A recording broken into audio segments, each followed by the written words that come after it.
This episode of Bertcast is brought to you by Whoop.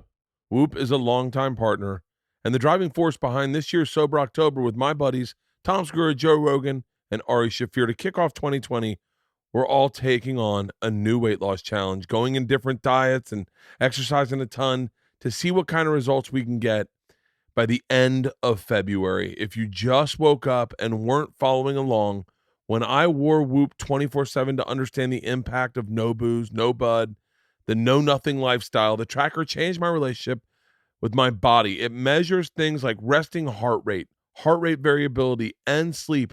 This mountain of data is analyzed by their algorithms that then pluck out the most important factors to help you change your daily behaviors. You feel better when you sleep more. That's a no-brainer. But when you don't get enough sleep, your brain doesn't work the right way. It tricks you into thinking you don't have enough energy for the day and tells you you're hungry.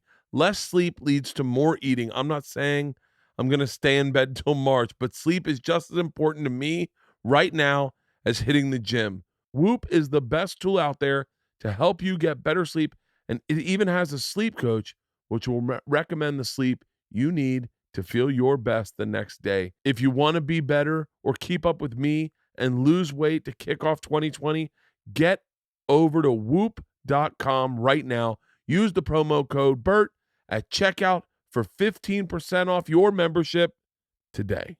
Today's podcast is brought to you by Kamikoto. Kamikoto makes great kitchen knives using traditional techniques. They've just launched their longest blade in the collection, an epic 13-inch Yanagiba knife. This thing right here. It's like a samurai sword. It is so badass. There's nothing cooler than looking forward to cutting an onion. Looking forward to cutting something. These knives are, oh my God. Look at this bad bitch. How much fun is it to pull this out when you have people over and you cut up a bunch of top sirloins, you grill them up, and then you slice them into, look at this. Everyone's going to be like, yo, what knife is that? That's half the fun of having a knife is pulling it out. And this knife is absolutely gorgeous, and it comes in this beautiful wood box. I got two knives right here. You have four knives right there. Four knives right here. My bad. Four knives. These Kamikoto knives are used by Michelin chefs working at Michelin star restaurants. They make great gifts. I'm telling you when I say it's always hard to know what to buy a man come around Christmas or birthday or the holidays. I no guy is ever going to open this and then not go, oh. Right. Leanne opened these knives when we were on FaceTime. She goes, you got these knives, and opened it up. And I was like, oh, I couldn't wait to get home. Yeah. I love these. And they're heavy too.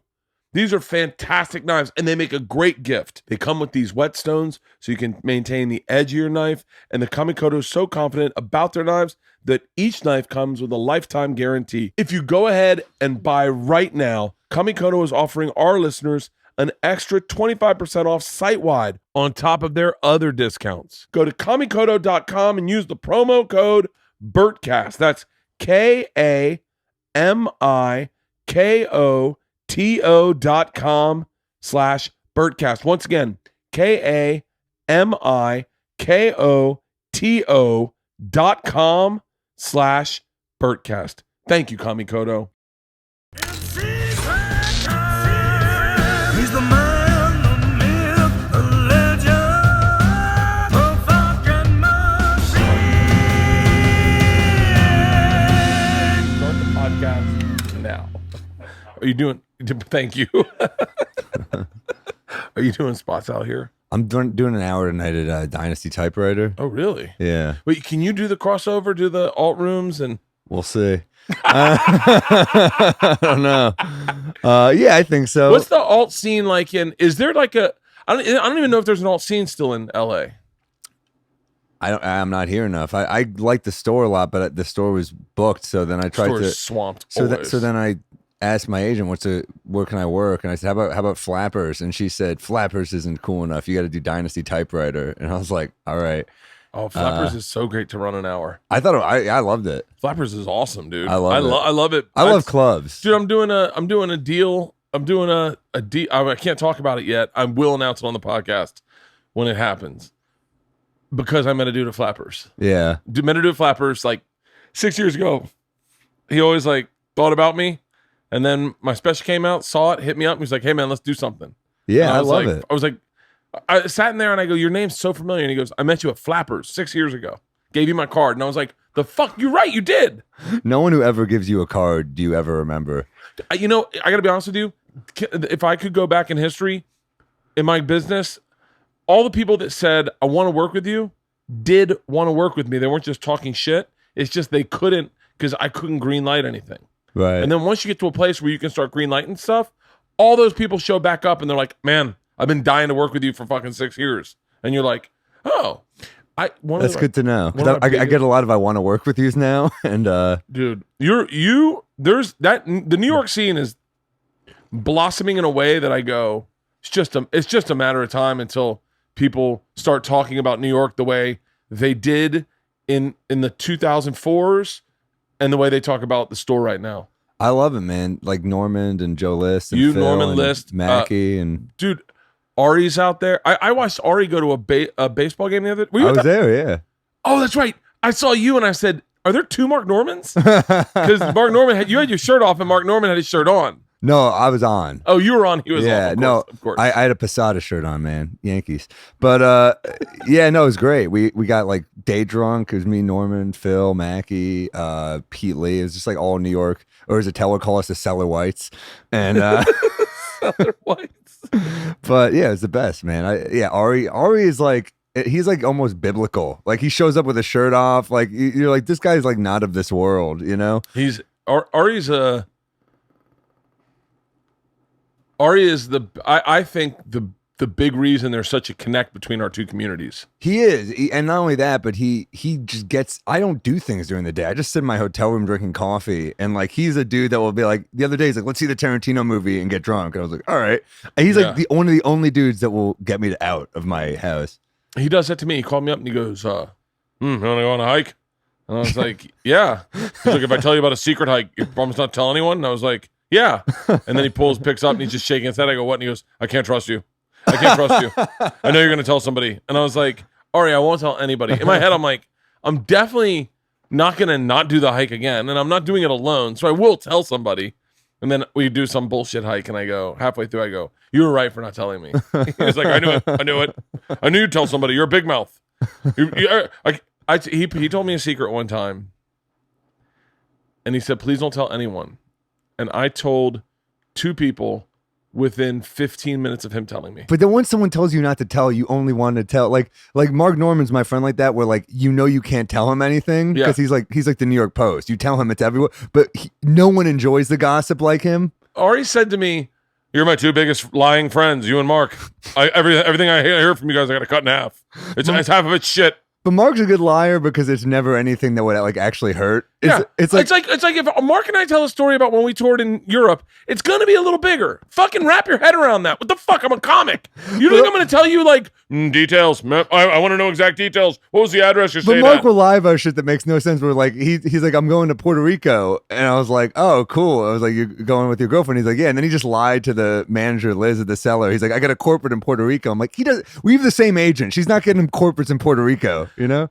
Oh, because and if she is, I'm going to be pissed. I'm like, "Why aren't you getting me corporates in Puerto Rico?" I got a corporate in Puerto Rico. What the fuck? No, it was like during the revolution, during the hurricane. During the I got a corporate in Haiti. Man, Mark really is.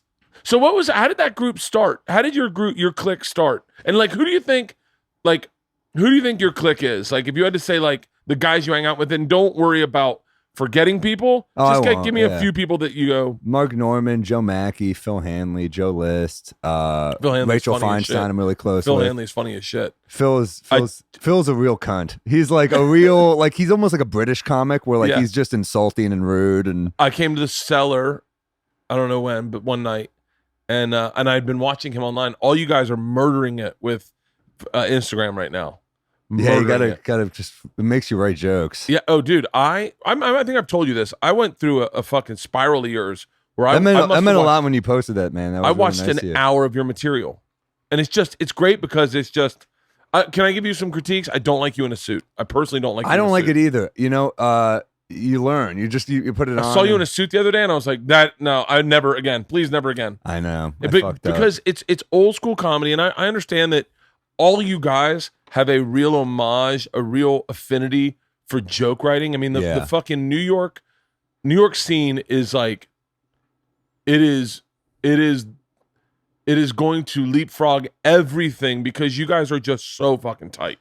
You know, the suit thing is like it's weird. Like you do something like Fallon, you know how they do where they're like, it's a party, you got to wear the suit. It's like, and then you get there and you're like, what's a party? I can't say damn. Like, what kind of party do you go to where you can't say anything? Yeah, I saw you just posted the other day a video of you in a suit, and I saw the suit. It's a great joke. The joke outshines the suit, but I was just like, that's not Sam. Sam's in a net shirt that's dangling off his shoulders.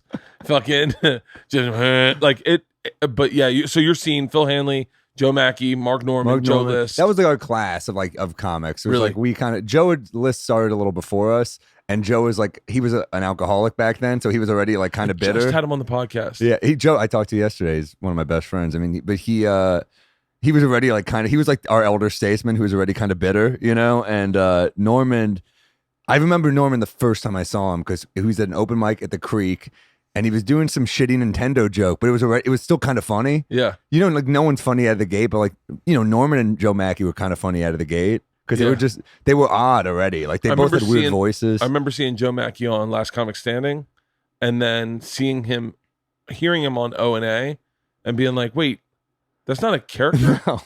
That's really who he is. Yeah. And even the same with List and Norman is like hearing them the first time and then meeting them. I remember meeting Norman at Skanks Fest, and his shirt was off. He was drinking a tall boy. Yeah. And he was like, hey, Bert Kreischer, party animal. How we doing? Jews, comedy, gay.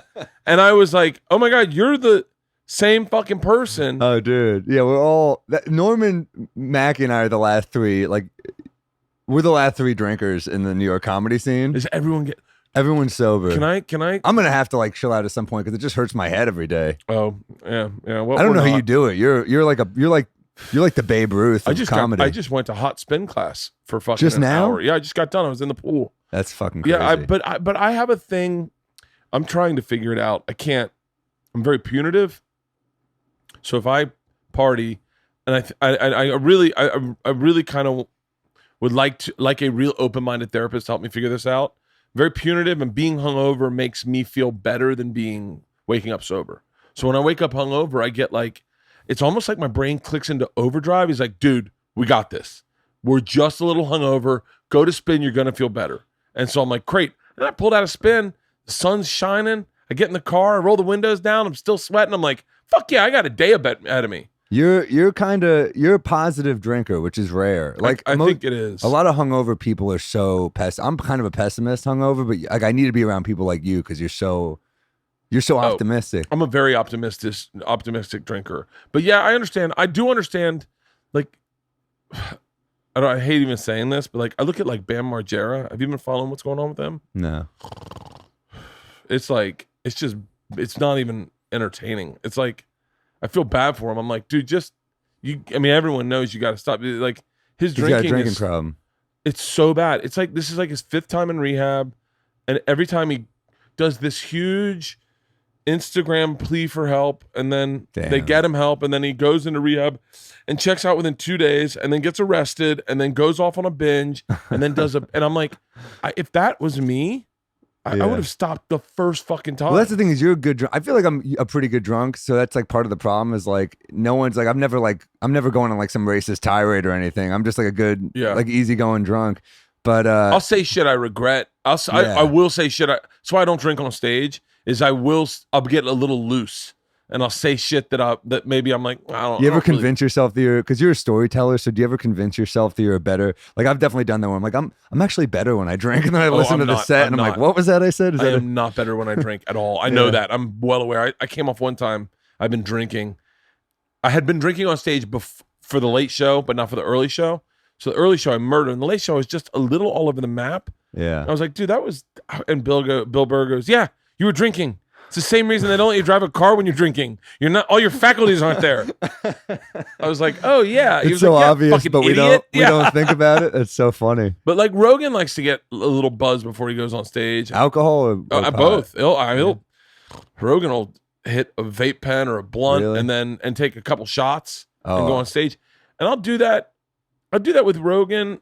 Like if I'm with him, or like Tom doesn't really do it so much per se, but Tom will do it. Like if Rogan's back in the backstage of the store and he's like, "Who wants a shot before we go on stage?" I'm in. I don't give a fuck. Yeah. No, I It's like that. like I like a loosen up a little camaraderie bit. shot. Yeah, one shot's great for going on stage. You know, yeah, I did it.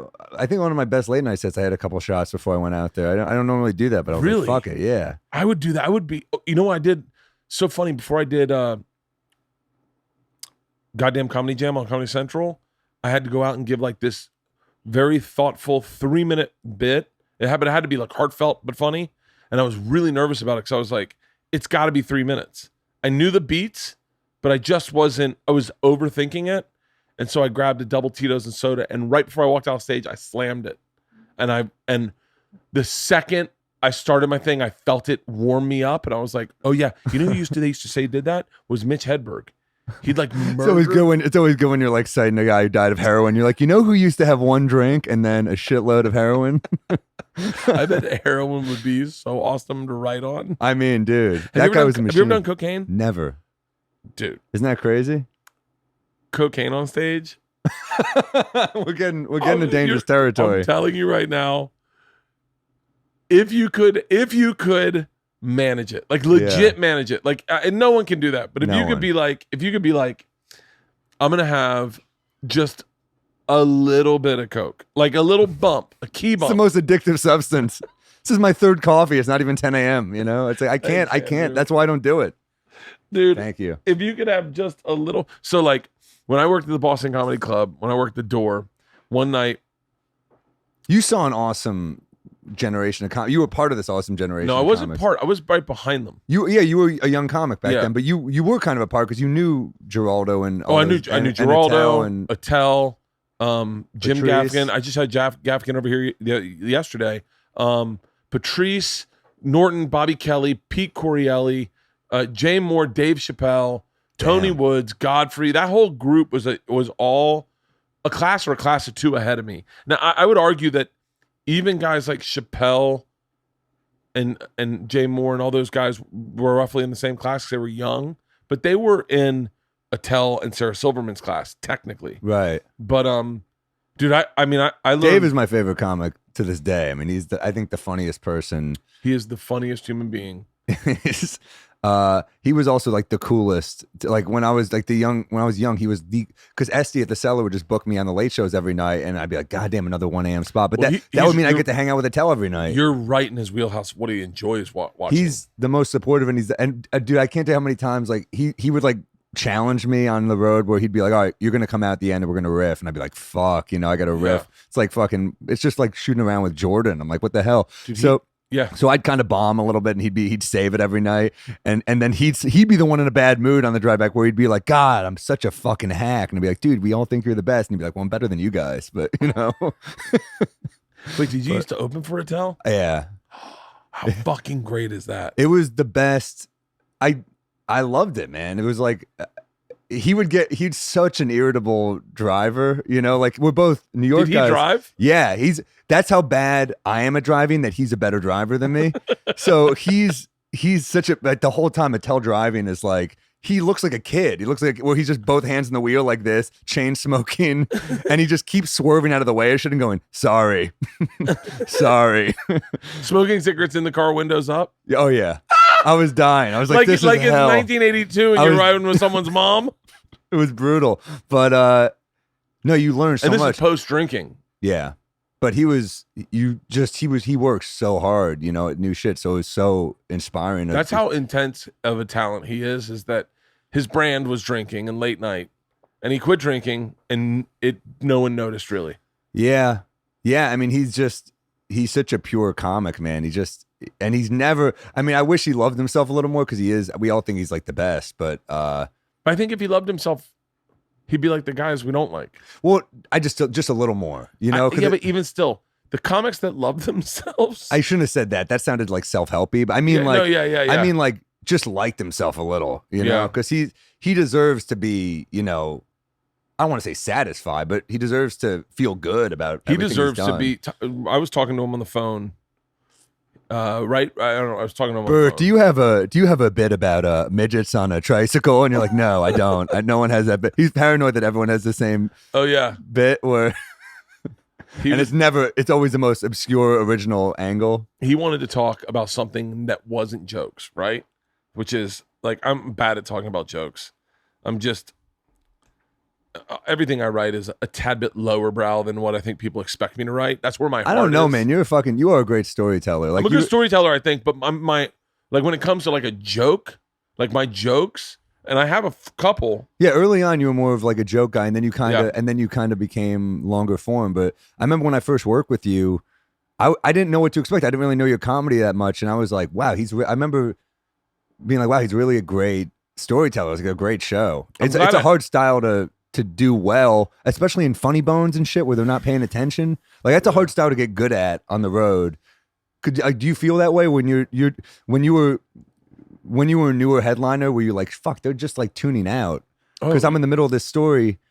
Did that drive you nuts? No, I got to be honest with you. My style developed because of podcasting.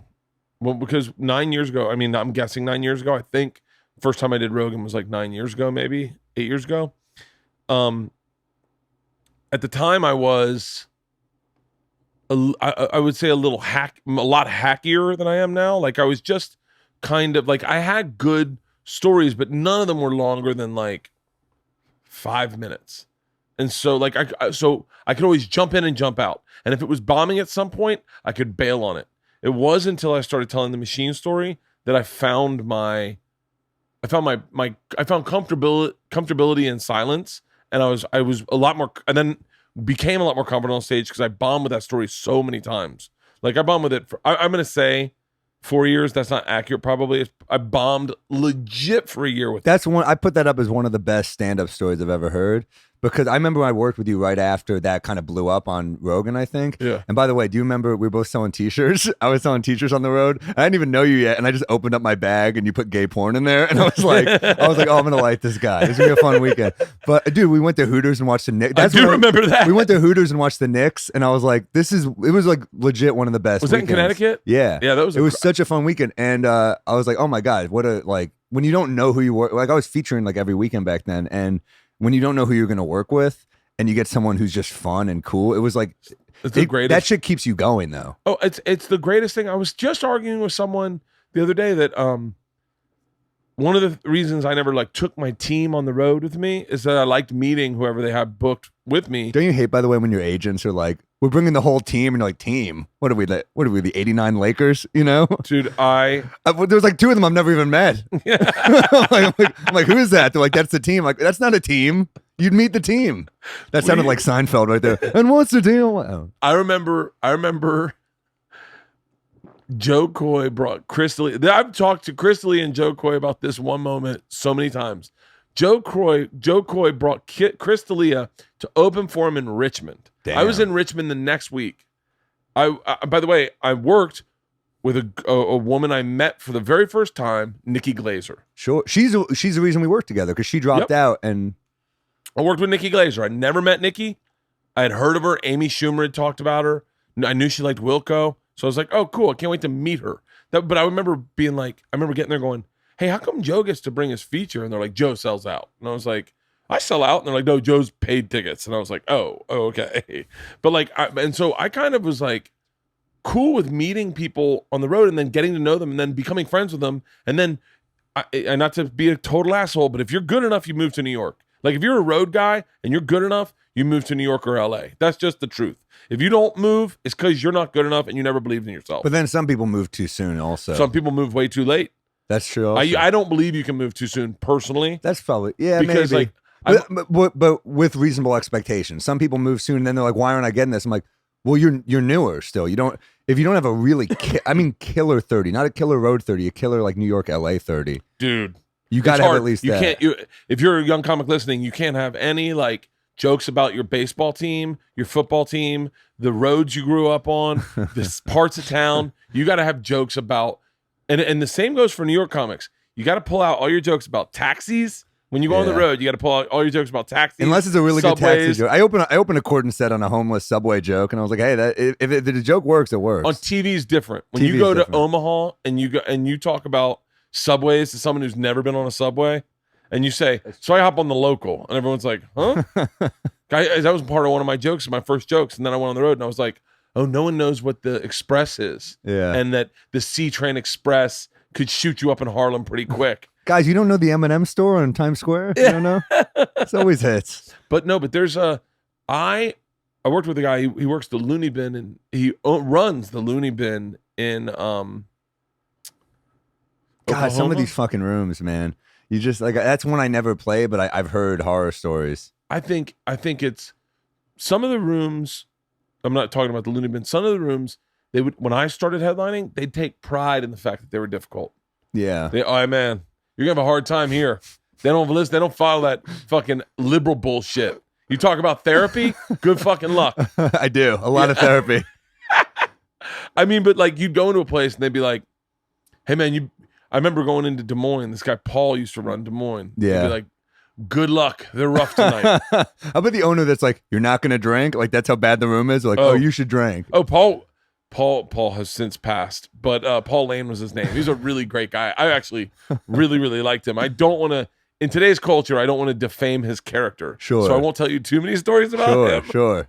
I will tell you. It's a bummer when someone's so fun and you're like, he wasn't made for today's times. I'll tell you what's so funny. I won't say names at all in this, but there was a comic that we know that's like a big alty comic, a little bit, very liberal, very virtue signally, nice guy. He worked with me one time, and there was another guy. The other guy's name was Bill Burr, right? But it was not Bill Burr, you know. He had to change his name to Bill Blank because he went to New York and was bombing with the name Bill Burr. And Bill Burr went up to him and said, yo, man, you got to change your fucking name. You can't be doing it. Damn. Yeah. And so he changed his name. He's a really sweet guy, too. They're both very sweet guys. Bill Blank. Isn't that the worst way to be described as a comic? Nice guy. Ugh. That means you stink. No, it does. They're both very nice guys. Anyway, I'd describe you as a nice guy like fourth or fifth. I wouldn't describe you. I wouldn't open with nice. That would crush. Wouldn't that? You'd be like nice. Okay, I'll say that Bill Blank's a little bit of a fucking mess. Okay, that's fun. That's at least that separates. And the other night, guy and I got into a like literally one of the worst fights I've ever had with another human being, and I have never spoke to him since. Damn. Yeah. Do I know this person? Yeah. It was one of those things where it was like, were you drinking or was it just? I was drinking, but it doesn't matter. Yeah, because you look back and you think you were. I look back and I go, you could have been a friend to me at that time. At that time, I really wish that at that time you had been a friend to me. He just, and by the way, it got to a point where I was like, I don't hate him, but I've had enough bad instances with him where I go, maybe having him in my life isn't the best thing. He's still good friends with a lot of my friends. If I saw him, I'd say hi, but I'm not going to go out of my way the way I used to. Yeah. For him. So, and by the way, I apologize. I'm certain he's heard this and he's like, dude, what the fuck? I'm sorry. It's just sometimes you grow up and you become a fucking father and you have a family and you have a small group of friends. You go, I think I'm trimming off fat. There's barely time for like your family and friends. Like you gotta pick wisely at a certain point. Yeah. So anyway. Yeah. Point of the story, which is describes this guy Paul Lane, is Bill Blank says a joke busting the other guy's balls, and the other guy maybe hasn't been in a lot of confrontations in life, but definitely feels the right to say, "Hey man, go fuck yourself." And Bill's like, "Hey man, we don't talk like that in Des Moines unless you want to fight." And he's like, "Fuck you, I'll whip your ass." And Bill, and then immediately, it's always a lame city though when they say that. We don't do that in Juneau, Alaska. You're like, what? He's like, "Yeah, you don't fucking talk shit like that out in Iowa. If you want to talk shit, we can go outside. I'll whip your ass." And then the other guy's like, "Fuck you." And then Paul Lane just goes, "All right, he's the owner of the club. They're going out to fight. Both of you guys go outside." And I'm like, "Hang on, what?" And then you see the other guy, the guy I used to be really good friends with, go, "Hold on, I don't want to get in a fist fight." And Paul's like, no. You said you're going to fight him. We're all going outside to watch you guys fight. And the guy's like, "No, it's just talking shit." And he goes, "Oh no, there's no such thing as talking shit. You guys go out and fight. Let's go." And like, I remember going like, "You're the manager of a fucking club. Like, you can't have the two comics working together go out to the fucking street and fist fight like it's Roadhouse. I respect it though. I felt so bad for the guy because I'm a lot like the other guy, not Bill Blank. I'm a lot like the other guy where I'll talk shit. And then the one someone goes, all right, you guys go out and fist fight. I'd be like, hold on. No, I don't do that. Yeah, I was just talking shit, man. Yeah. Don't you know how this works? But I remember leaving.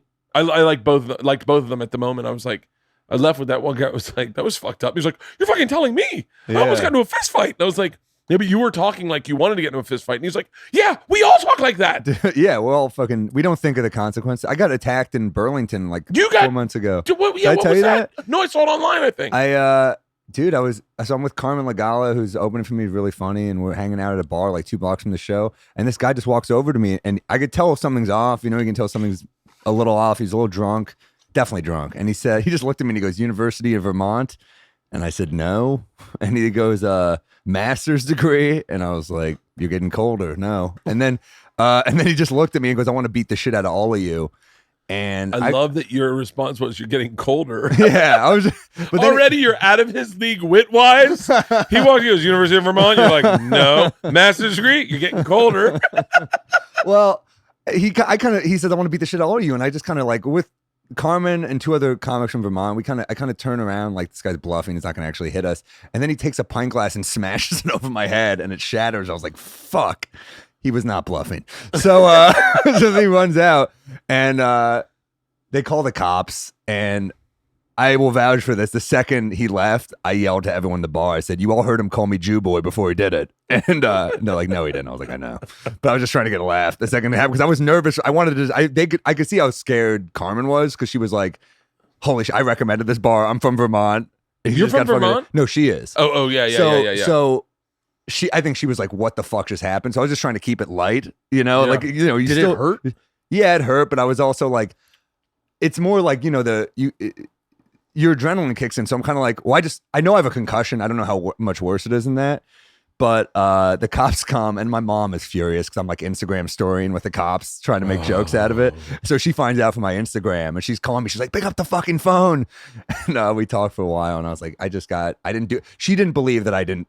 My mom didn't believe that I didn't talk shit to the guy. And I was that's the same thing. I didn't talk shit. I was seriously just sitting. I was a random. The guy turned out to be a therapist who was trying to get murdered. He went for the cop's gun when the cops got him.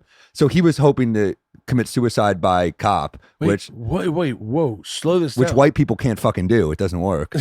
But no, but he seriously, I had to be on the phone with like the victim's advocate in Vermont. It was a whole thing. Wait, hold on.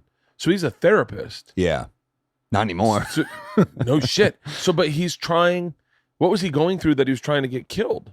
He was going through a bad divorce. And so he's a therapist, and Yeah. he walks up to you making fun of the idea that you might be going to college. He was so fucked up. I think he just wanted to either get the shit kicked out of him, or like I think, you know, those types of drunks who I think he wanted to either get the shit kicked out of him. So I think he hit me hoping I would hit back, but I was kind of dazed when he hit me. So I was sitting down when he hit me. So I just kind of stood up when he hit me, but kind of in a daze, and he stared me down and just ran. And then the cops found him that night. Yeah, they got him, and the cops were like picking glass out of my hair. They're like, yeah, it's just like a fucking big bump on your head. And I was like, yeah, it doesn't feel good though, you know. But blood, and they would have been more. There was like some cuts on my neck and stuff just from the glass, but I was fine. I wasn't that bad. Did you? Now this is gonna sound so silly, but like, I've been beaten up, I think twice. I've been punched a couple times, but like beaten up were like I was like, hey guy, will you please quit? Twice. I like how both of us are just not fighters. Will you I'm not please a fighter at all? Will you please quit is the best line. How long until you get tired? You still got manners though, Yeah. dude. You said please and everything. One time was by this black dude in high school that my buddy Cowhead found. You know Cowhead or I've Mike heard the Calta? name. Yeah. Oh yeah, I didn't. Mike Calta is the best. His yeah, name's Tampa. His nickname was I think Cowhead. you called in once when I was on Cowhead. Probably. Yeah, probably. No, he's a great dude. He's the best. He found him because he was like, I want to find out how true your story was or whatever. And he found the guy. Still lives in Tampa. The guy had, by the way, it was 2009. The guy had a 17-year-old daughter. I guarantee you he had that child very, very, very young. Yeah. Right after he beat my ass. But he found the guy, and the guy was like, and Cal's like, hey, get on the show. I'd love to have you on the show to talk to Bert. Guy was like, $500. Cal's like, all right, go fuck yourself. Yeah. Just Bert's the talent. I'm not paying Bert. I'm not gonna pay the guy that beat him up that no one's gonna like at the end of this. But at the end of that, I had a little bit of, I wouldn't say PTSD, but I had a little bit of traumatic stress where like, and it was after the fighting, so I guess it was post, but it was that like if I was nervous that he was gonna be around the corner, that same guy. And he was black. So anytime I saw anyone black, I would be like, ooh. Like I went to my grandmother's house right after the fight. Yeah. And I got in the elevator. These shows in Richmond are brutal. I got in the elevator and there was a doctor that lived in her building that was black. It must have been like 11:30 at night. And the door was closing. I was going up to her place. The door was closing. I heard the door to the lobby open and him run in, and I saw his hand, just a black hand, stop the door, and real quick I went, damn. Oh God. And then he came in and I was like, what the fuck is going on? Like, I'm not afraid of black people, but now the skin color is freaking me out. And it was just for that, like that night, really, right after I got beaten up, I was afraid he was going to find me and finish it up. Well, yeah, he already beat you up, so you're scared. That makes sense. Man, that guy was not scared of a fucking thing. He beat me up. All his friends left. My two friends pull up in a car to like break the fight up. And he comes and I jump in the car. I kick him in the face. Shit. Yeah. So like I dive in the wind. I can see you being able to throw down a little bit. No, this was such a lucky kick. Really? I dove. I don't know, man. Kicks they're tough to pull off, I feel like. Jay Langford and Blake Casper had I'm almost certain those are the exact names. I don't know if it was Jay or Alan Rieger, but it was Blake Casper was there. And they were in my Fox. They pull up. I had a white Volkswagen Fox. Blake goes out and talks shit to the guy. The guy stops beating my ass and runs over to beat up Blake. Blake gets in the car and shuts the door and he's like, go, go, go, go. What? And so, yeah, immediately. But I mean, we're kids. We're, none of us are badasses. We're all like fucking privileged white kids. They don't go. I run in front of the window and stand in front of the window and talk shit to the guy. Blake is holding my shirt, like, get in the fucking car. The window's down. I step towards him to like lunge at him. The guy kind of like pulls back. I dive in the car. He goes in to get me. And the perfect shot ever. Jay Langford punches it. The car takes off and I kick the guy in the face, feet out the window, kick him in the face and knock him down. And I'm like, whoo, take off down the street. We stop at a 4-way intersection. They're like, and Jay is like, there's 3 of us. There's one of him. All the black guys had disappeared, right? Yeah. All the black guys had disappeared.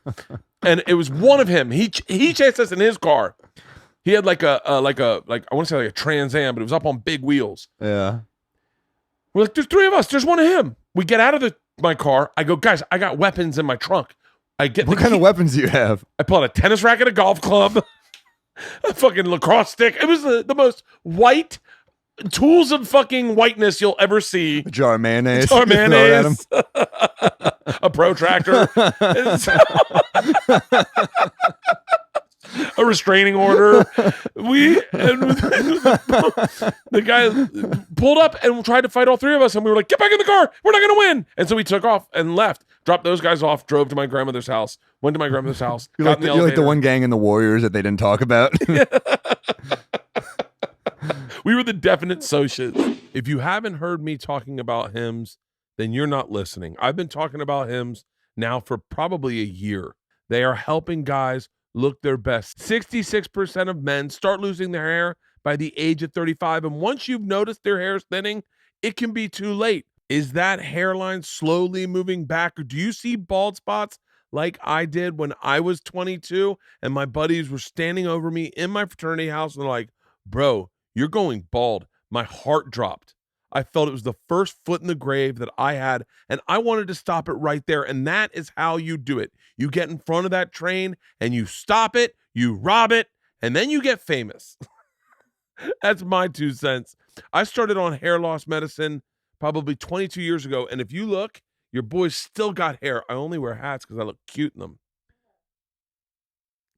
4hims.com is the one-stop shopping for hair loss, skincare, and sexual wellness for men.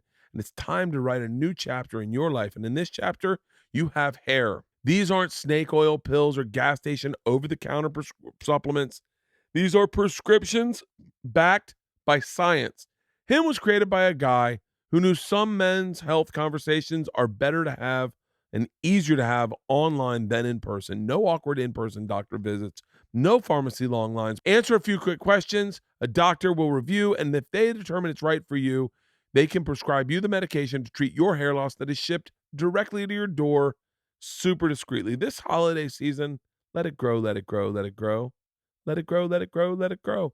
Dive into 2020 hair first. Right now, my listeners can get started with their first month for free. Go to forhims.com/Bertcast. That's forhims.com/Bertcast. Disclaimer. Prescriptions require an online consultation with a physician who will determine if a prescription is appropriate. Offer valid only if prescribed. A 3-month minimum subscription. Additional restrictions apply. See website for full details and important safety information. Remember, that is forhims.com/Bertcast. This podcast is also brought to you by Quip. I've been having problems with my teeth. Everyone knows I do not like the taste of toothpaste. I swear to you, unless it's Quip. Quip's toothpaste, for some reason, whatever my sensory processing thing is, it just clicks. I usually use soap when I'm on the road, but Quip's toothpaste is awesome. Now, that's not the story I want to tell you. The story I want to tell you is I'm having problems with my teeth. I'm on the set every single day, and a lot of times I'll walk out without brushing my teeth, and I'll go, damn it.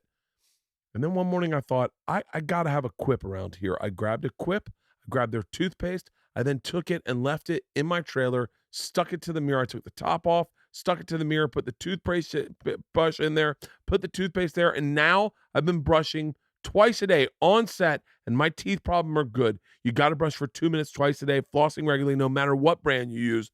But Quip makes it simple, starting with an electric toothbrush, refillable floss, and anti-cavity toothpaste. Their brush has sensitive sonic vibrations with a built-in timer, 30-second pulses to give you a full and even clean.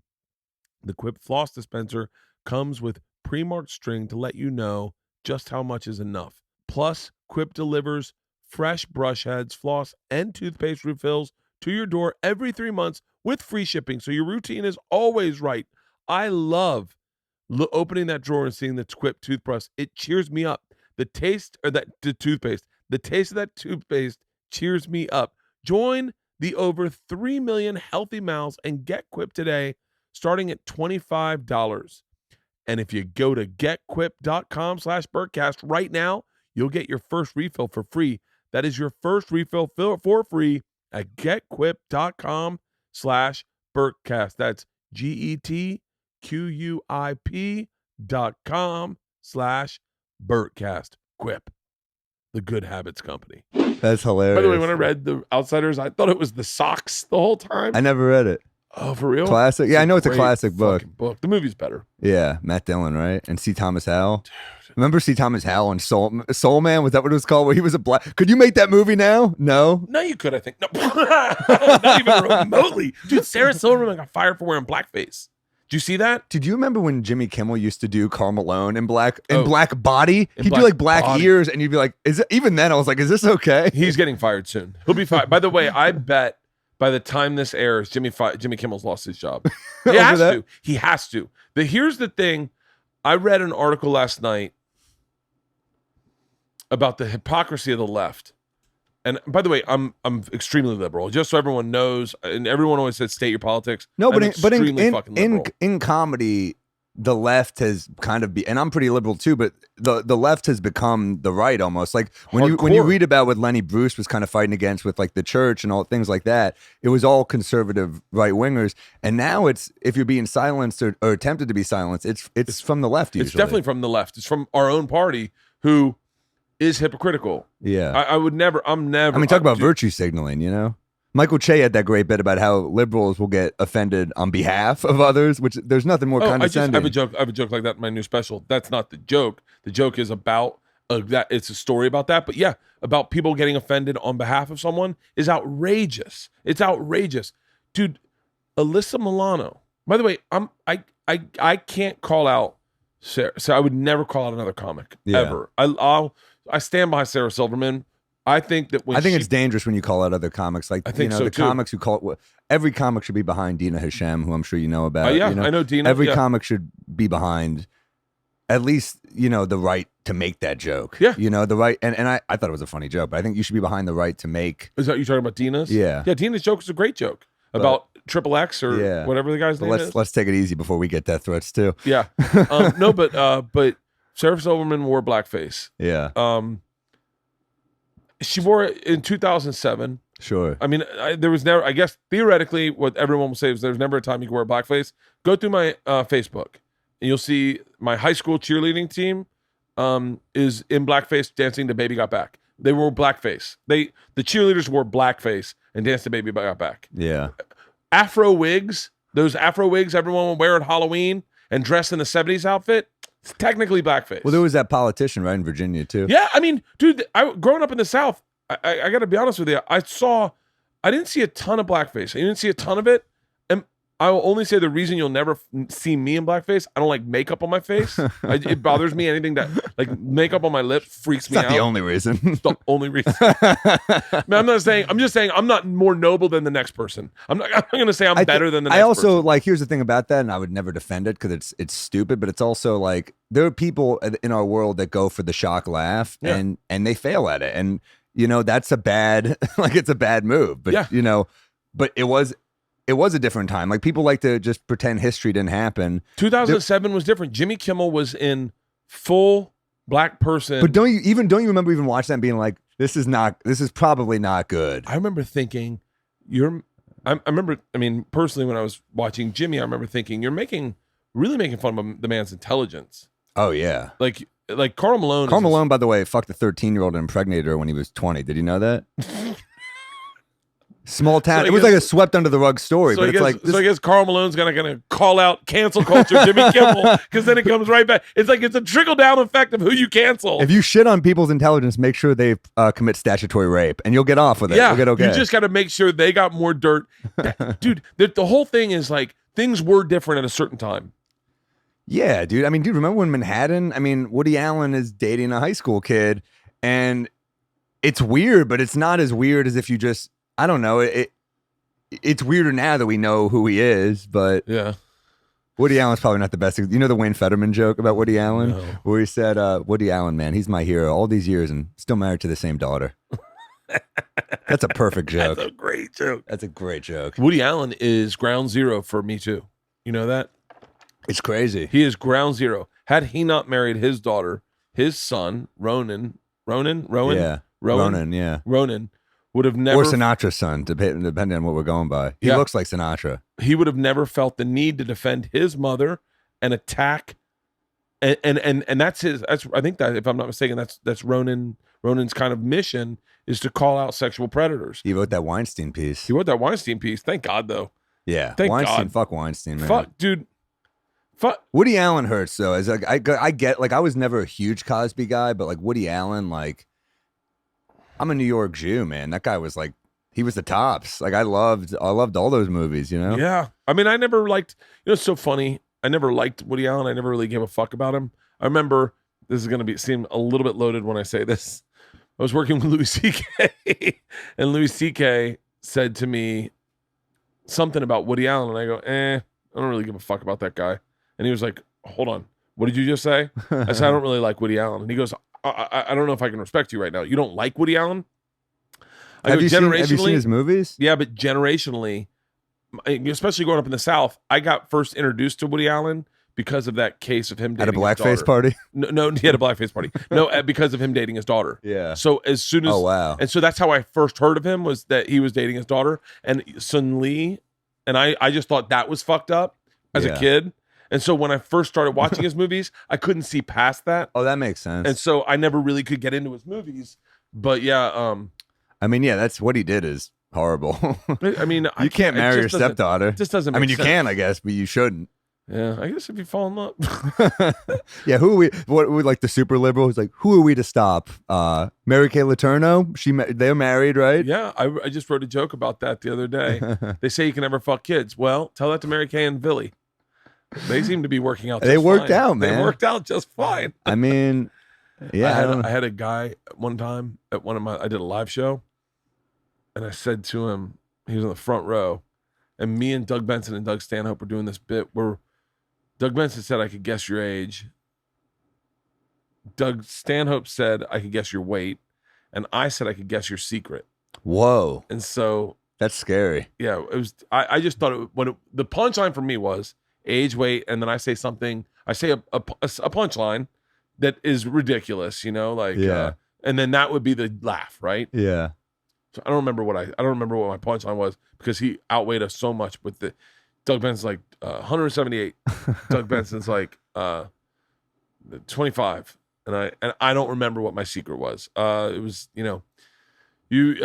you killed a man on a drive home once, drunk. You never told anyone, but you still have the hair in your windshield. Whatever it was. Yeah. So I was trying to think of a punchline, and the kid just sometimes you get people that are just so caught off guard by everything. They're just so honest. And he goes, no. And we're like, how old are you? And he goes, 27.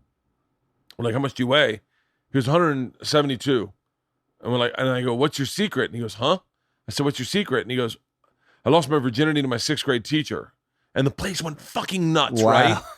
And Doug Stanhope, in the truest fucking anti-establishment,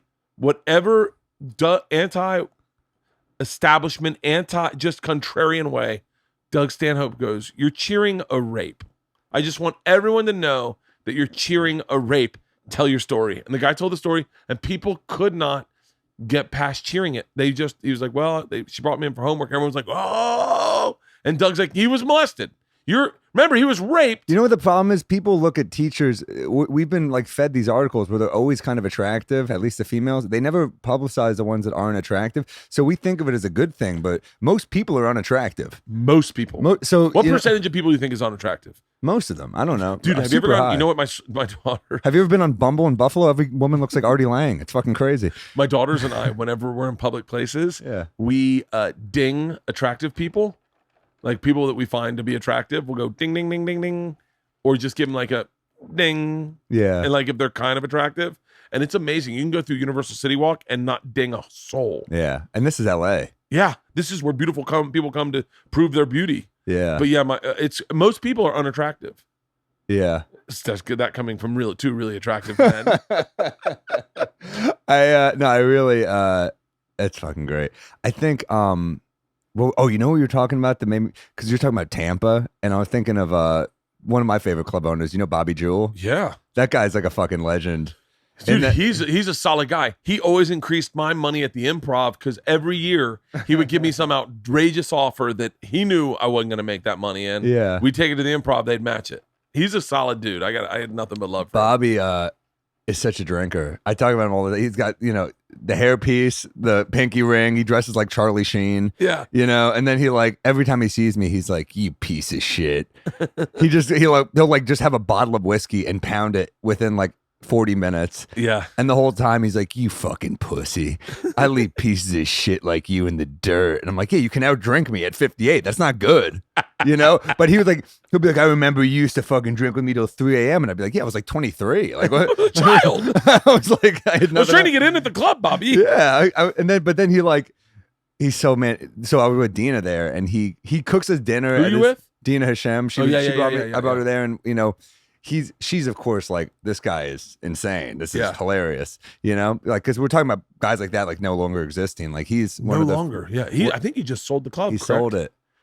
I'm going to miss him giving away $40,000 a year in liquor sales to just patrons who are just chilling there. Oh, but dude, so we were at his home, and it's the model home. He didn't change anything. It's just how they present the home. He's like, yeah, just keep it all like this. Yeah. So we're there. He's cooking us steaks and cooked us this great dinner. And then we're at the club later that night, and he just shows up loaded. And he's like a sitcom. He's like the sitcom character where you're like, he shows up and everyone applauds, because he's like, he's like that dude. He's the mess, but he shows up and everyone's like, fuck, Bobby's here, And of course he rolls in, but he does one of these, he poses when he comes in. We're all like, dude, no one's happy that you're here right now. Because he's loaded. He just gets in my face, starts breathing on me. He's like, you fucking hack. He's like, you stink. And then he turns to me and he goes, I fucking cooked you dinner. I was like, yeah, you invited us over. What do you want me to say to that? We accepted your invitation. I didn't know you were going to hold it against me. I feel bad. I don't feel bad because I'm sure a lot of atrocities happened at the hands of these guys that we worshipped, but they're all gone. They're all fucking gone. It's fun when there's 2 left and you're like, well, this will be that weekend where. Oh, I mean, I remember like club, like it was so fucked up. You'd go to a club and they'd be like, they say you drink. I expect my bar sales to be big. And you'd be like, yeah. I mean, what's crazy is like, I don't like, if Bobby Kelly and I went through and talked about some of the guys, you'd be like, they sound like really horrible Bobby people. Kelly walks in. I heard you eat. No, I better sell a shitload of cheesecake this weekend. this was Skinny Sexy Bobby. Oh, wow. Oh yeah, that's when Bobby was doing the road. I think Bobby was probably doing the road the hardest. Yeah. I think he's probably doing it pretty hard right now. But like what I think right around that right before Tourgasm, right after Tourgasm, Bobby was like just Bobby's a new bit about breaking his rib, going tubing, and it's like one of the funniest bits. For real? He cracks me up so much. He really is, dude. He I really is so I had to funny. follow him on my Calta Screws, and he destroyed.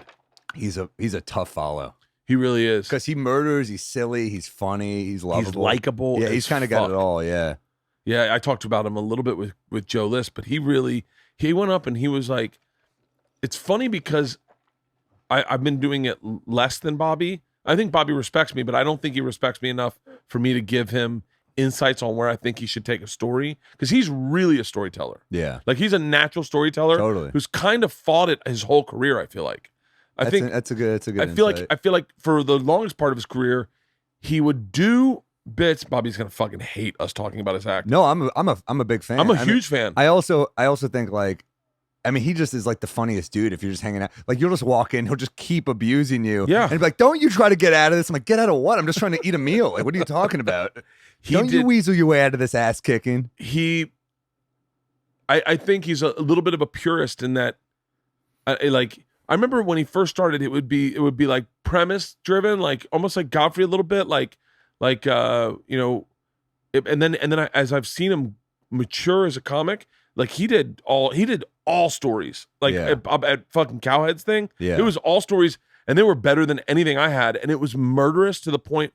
He told a story about his wedding that I was like, I literally was in the back going, I wanted to be like, yo, I know how I would fucking punch that up. I know where I would take that. I know where but I don't think Bobby. I think Bobby's I bet he would embrace that. I don't know. I don't know. Well, yeah, I don't know either. You always look at the guys that have been doing less than you. You always look at them as. It's why they say I don't you should know. never- If someone's like, why don't you say this? I welcome that. I really do.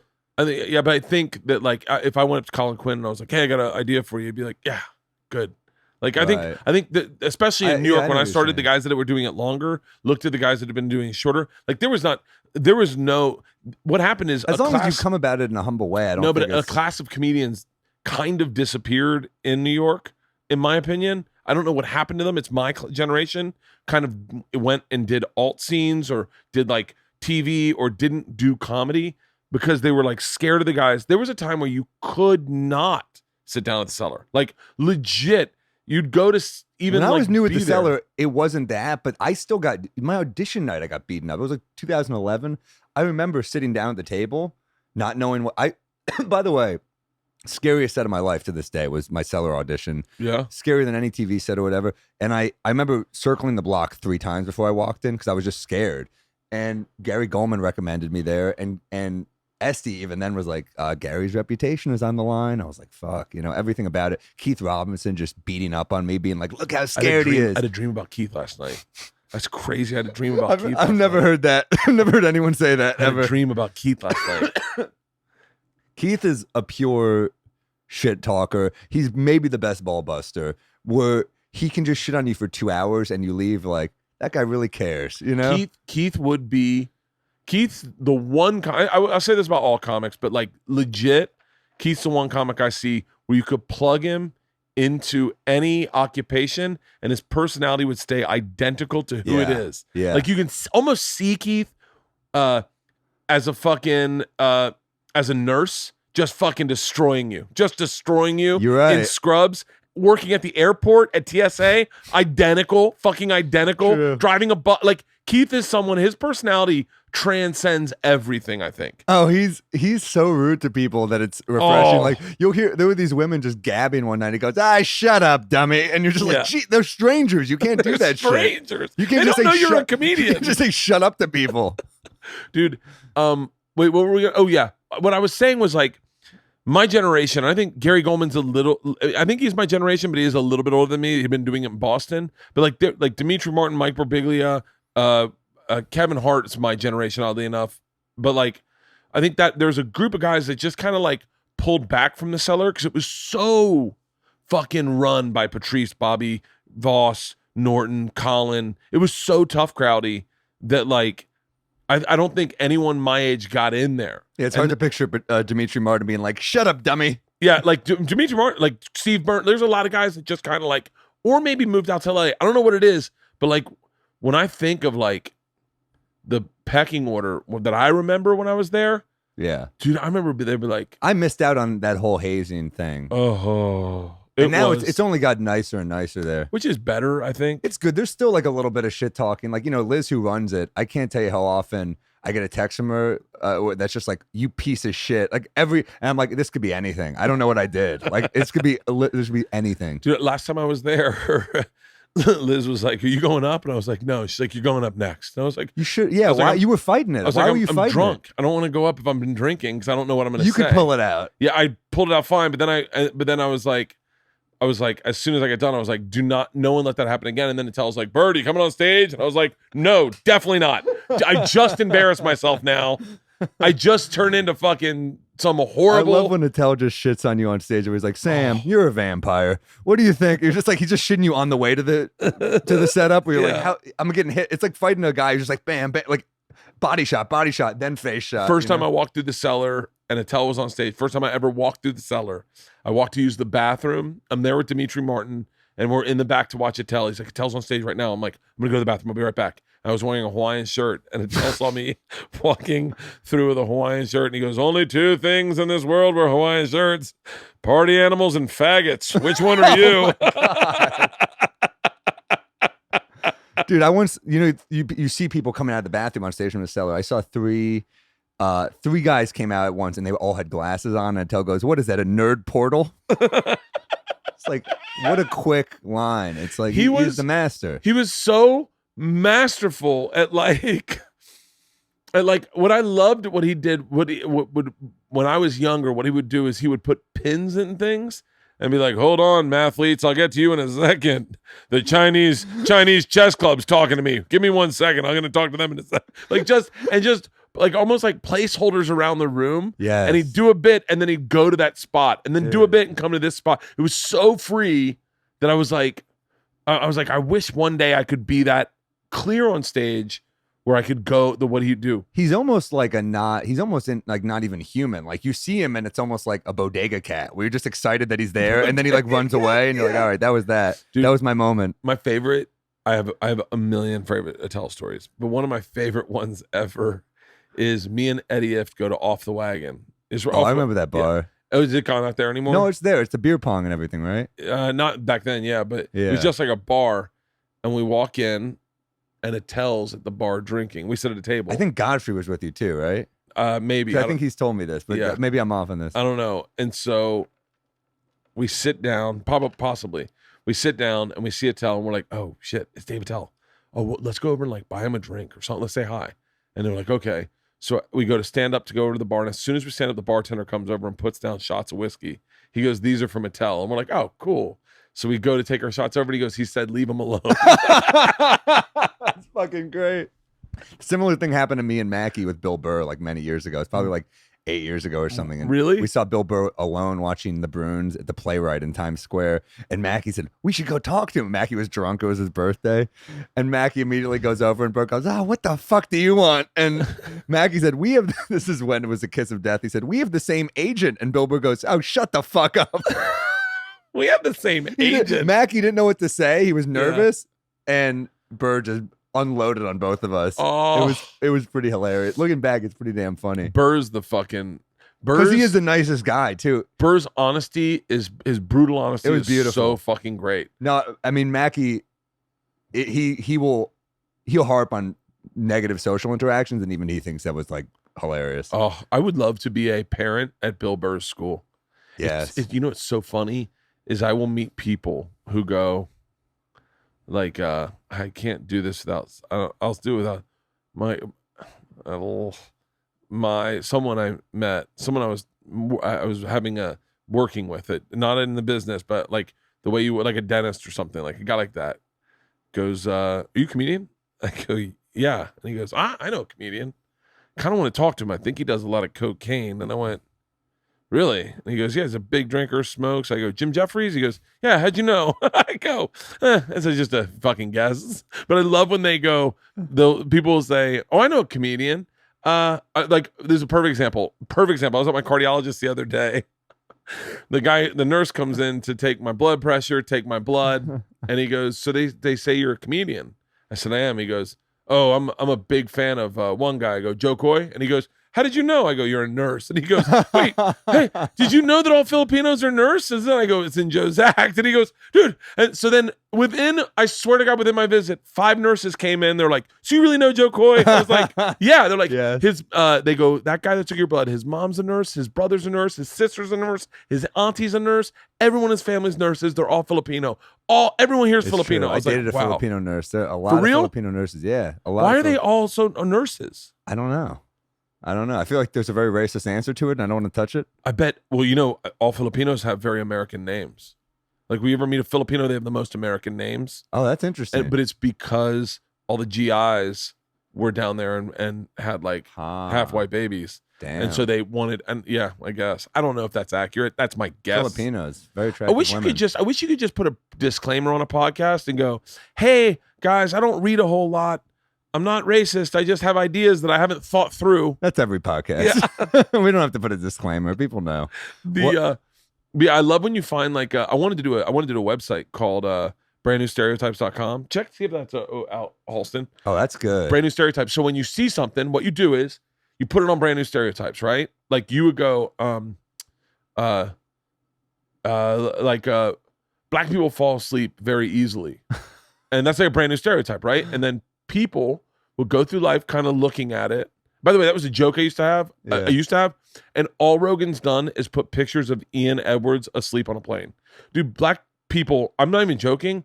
I really do believe they have the ability to fall asleep easier than white people. I don't know what it is, if they're more calm. Like, Maybe it's the opposite. Maybe they're more tense, and then you finally just lay down. You're like, all right. But it would be great to put it on Brand New Stereotypes. Black people can fall asleep easily. What's the new one about Jews? Okay, hold on. Give me a sec. Brandnewstereotypes.com. Can you buy it? We got to get you so you can buy these websites. Do you know what's available? What? Cunt.com. Wow. Yeah. What was the other one we did? Can I pee real quick? Yeah. Just go piss by the Bird of Paradise. Can you piss outside? Yeah. Right by the Bird of Paradise. Just piss. You'll see to the left. Okay. Yeah. You can also go inside if you want to, but it's just easier. So just so you guys know, if we ever edit something out of the podcast like we did today, it's because we forget we're doing a podcast. Just so you know. Like we edited something out the other day. Oh, with me and Joe List.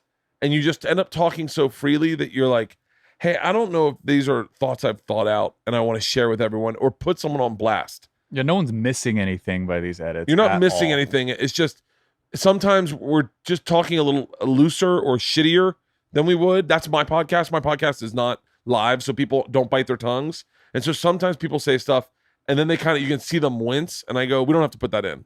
And they're like, oh, I appreciate it. And I'm the one that said, hey, let's take that out on this one because you can probably guess what I said. But there was one podcast that we didn't even release.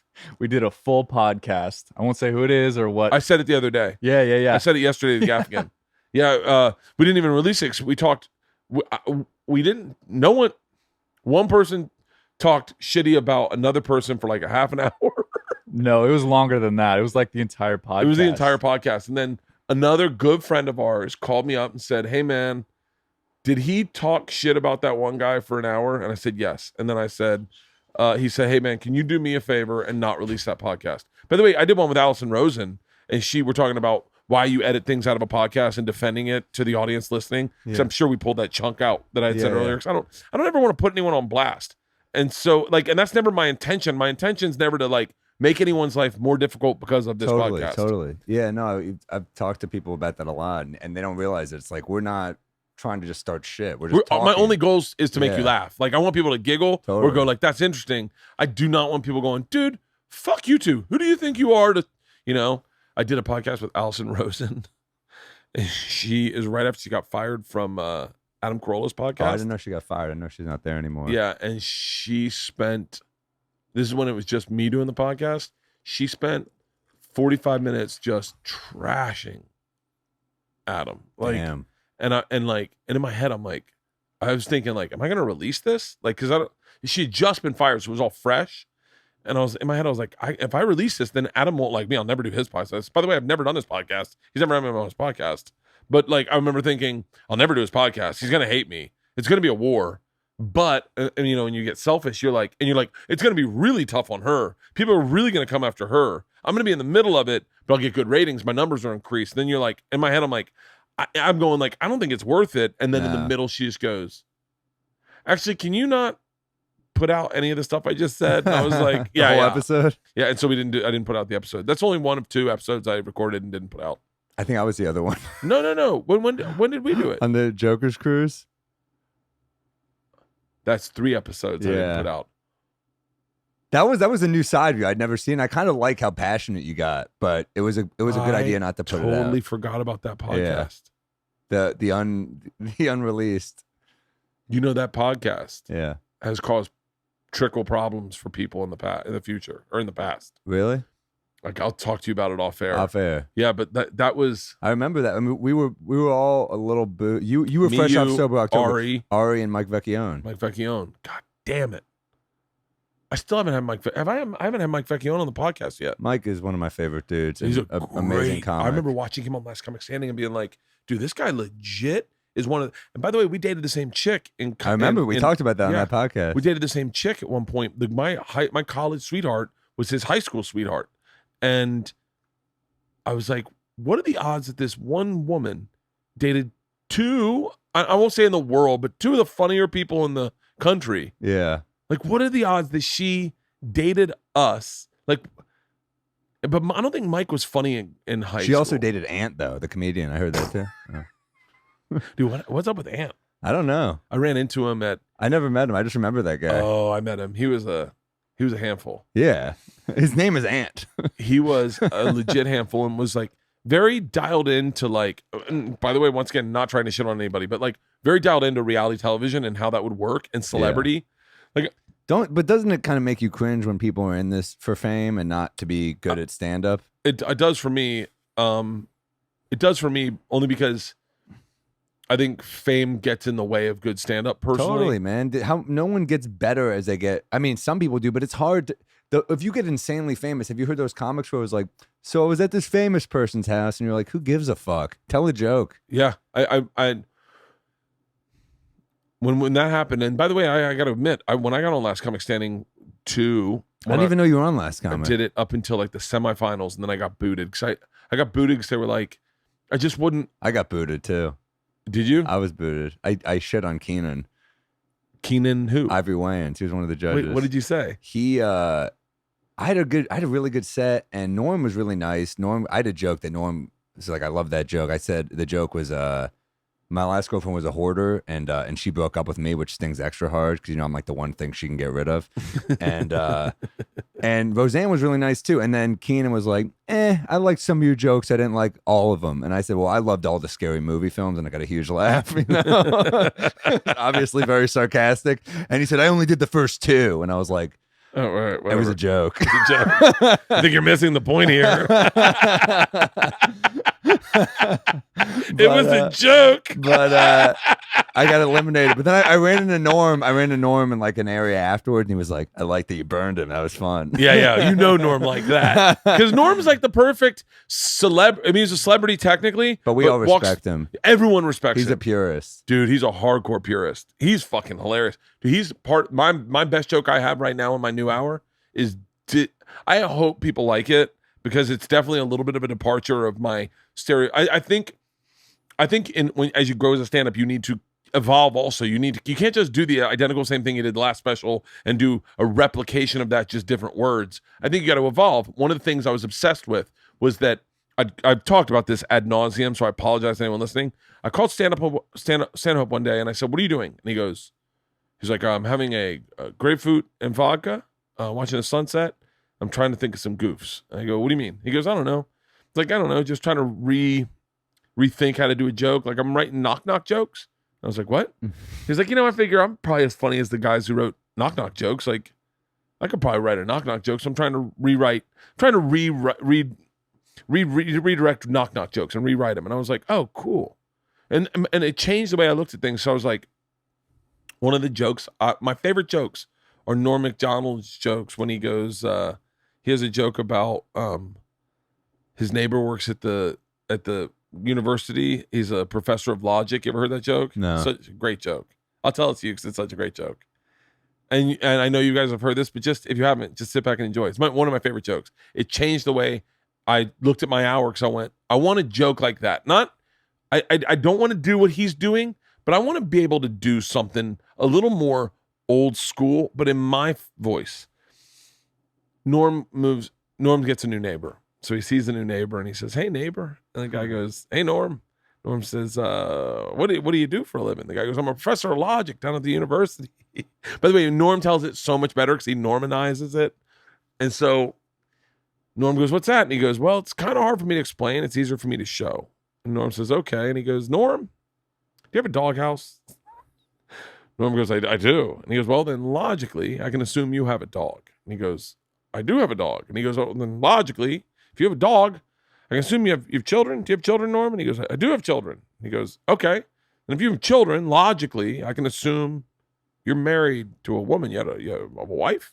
He goes, I do have a wife. He goes, well, logically, if you have a wife and a child and a dog and a doghouse, then I can logically assume you're a straight white male. Norm goes, I am.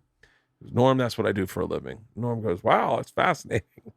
So Norm goes down to the bus stop to catch a bus and he sees another neighbor. And he says, hey, neighbor. He goes, hey, Norm. He says, hey, Norm, you meet the new neighbor? And he goes, yeah, I did. And he goes, what's he do for a living? And Norm goes, he's a professor of logic down at the university. Guy goes, what's that? And Norm goes, well, it's kind of hard for me to explain. It's easier for me to just show you. Norm goes, do you have a doghouse? The guy goes, no. And he goes, well, then you must be gay. That's good. Dude, one of my favorite ones I ever heard. So much tension, too, in that joke. I love that. I love those jokes. Like the best one, not to fucking redo this, but it's been a while. That's a good joke. Have you heard the one? Gaffigan told me a joke yesterday that had me pissing myself. So Gaffigan's wife had brain cancer, right? On the stem of her brain. And they told Gaffigan, it's not funny, but they told Gaffigan she probably would never be able to swallow again or hear out of that ear. It's connected to all the nerves. And, you're going to have to get help for the rest of your life. And I was like, wow. He said, the funniest joke I heard at that time when that was going on was guy goes to the doctor. His wife goes into a coma and they do some surgeries. Guy shows up and the doctor says, well, sir, I have good news. I have bad news. Have you heard this? No. And he goes, all right, what's the bad news? He goes, the bad news is your wife's surgery didn't go as well as we planned. She's going to be a vegetable for the rest of her life. You're going to have to clean her, care for her, feed her, pull out tubes, wipe her ass. Every 2 hours, you're going to need to massage her. If you don't, she'll go into epileptic spasms for the rest of her life. And the guy goes, wow, what's the good news? He goes, good news is she's dead. I love those. I love those jokes. Yeah. I love them so much. Those are old school jokes where there's a big buildup. Like if you watch like an old Buddy Hackett thing on like Carson, he'd tell this long setup and there'd be that type of punchline. And I love those. Now it's like so quick, the jokes. But do you ever think about writing? Like you are hands down one of the best joke writers in the business. Do you ever because I got obsessed with I was like, why am I not writing guy walks into a bar joke? Like, why am I not writing something like that? I don't think I ever really got into those. I'm usually because those are like jokes you need to just let your mind wander. And sometimes it's like my ADD is so bad, it's hard for me to wander with that much focus, if that makes sense. Like that's like a focus wander thought, This is what I would say to you. And this is what I did. And I should do this more, but how great would it be to do Fallon or to do Conan or to do Kimmel or to do any of these shows and go do stand-up, and then they bring you over to the couch, and they're like, so I understand you have like a joke. I feel like Norm has done shit like that a bunch on Conan. Norm does it all the time. But he just disguised it like it really happened to him. Norm is the best at it, and it's like... But don't you feel that, you're still out all the time? Like, part of the reason I don't write those jokes, I feel like I still have a lot of real things that I can make funny, but I go, as a writing exercise, I was obsessed with, that format. Yeah. And so I was trying to write one like it. And then one day I had an interaction with a guy and it was funny. And then I was on the road. The next day I had another interaction with the same guy and it was funny. And I was like, oh my God, this guy walks into a bar. And I was like, oh, shut the fuck up. And I was like, okay, I got this. So then the third day I was like, this is the day everything happens. Like it was so, but I think that's cool. It would be cool if you're like to be able to, and you just got to see it happen in the moment and go, like if you perk your ears, I believe this. If your ears, but you could kind of do that. I mean, we were just doing it like I was in a bar the other day, but if you just change it to like a third person joke, you could probably do that. It's so funny. I find that like have you like just one day when you're bored and you're like stumped, try to write a knock joke. They're really fucking hard. They are hard. Do you ever hear Gilbert Gottfried's CD of dirty jokes? No. Oh, it's incredible. For real? It's just all street jokes, and he makes them in his voice. I mean, they're no jokes that he wrote, but he's just telling old jokes in a Gilbert Gottfried way, and it's fucking funny. I guess theoretically. Like, here's can I tell you one of the jokes? Yeah, please. So this guy gets, dude, I love. All right. In high school, I had a roommate come in. In college, I had a roommate come in and goes, "Hey, who wants to hear a good riddle?" And I laughed at him, and he went, "No, riddles are actually pretty fun." And I went, "You being serious?" And he had a book of riddles, and we sat and did riddles all fucking night. So when people go, "Do you want to hear a joke?" Riddles is such a funny word, though. So keep going, keep going. Well, okay, so one of the jokes on his CD, that's like just an old joke, is there's a guy who's drunk in a bar, and he's so drunk he vomits all over his own shirt, and he's like, fuck, my wife's gonna kill me. What do I do? And the bartender said, just put a $10 bill in your front pocket, say that some other guy puked on you and he gave you $10 for the dry cleaning. He's like, that's a great idea. So he goes home and his wife's like, what the fuck is wrong with you? You're covered in vomit. You're drunk. He goes, no. Someone else vomited on my shirt and he put a $10 bill in my front pocket. And she looks, she goes, this is a $20 bill. And he goes, he also shit in my pants. Such a perfect joke, right? Dude, Greg Giraldo had a great joke that's kind of like that. He goes, because my wife doesn't like when I drink. You ever heard this? My wife doesn't like when I drink and drive my motorcycle. I know what joke you're talking about. Yes. And he goes, but I can't help it. It's just fun. Every time I drink, I want to ride my motorcycle. So one night I come home. Tell me stop me if I start fucking it up. One night I come home and she's already in the loft. And so like I shut the door quietly. I take my clothes off. I get up in bed and she looks at me and she goes, let me guess, you were drunk driving your motorcycle. And he goes, no, why would you say that? And she goes, your helmet's still on. I love that joke.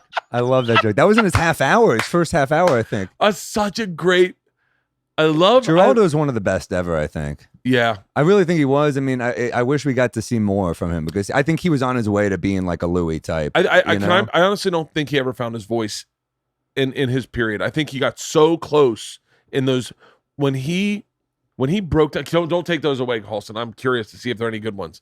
When he would lose his shit on a roast, he was so good at the roasts. Yeah. And I think that's what people think they know him as, is that. But his material, like when he would share stuff that, and the reason I say I don't think he ever got to his voice, if he had shared the stories about his partying and about his lifestyle and about who he was that he hid from everybody, I bet that would have been Richard Pryor. But I think he would. Yeah, I think he was on his way because I think he was too. I mean, Good Day to Cross a River. That album, just the jokes on that album are fucking insane. The one about his fight with his wife that's like 2 minutes long, and it's just what's that one? I would butcher it, but it's just a long bit about him.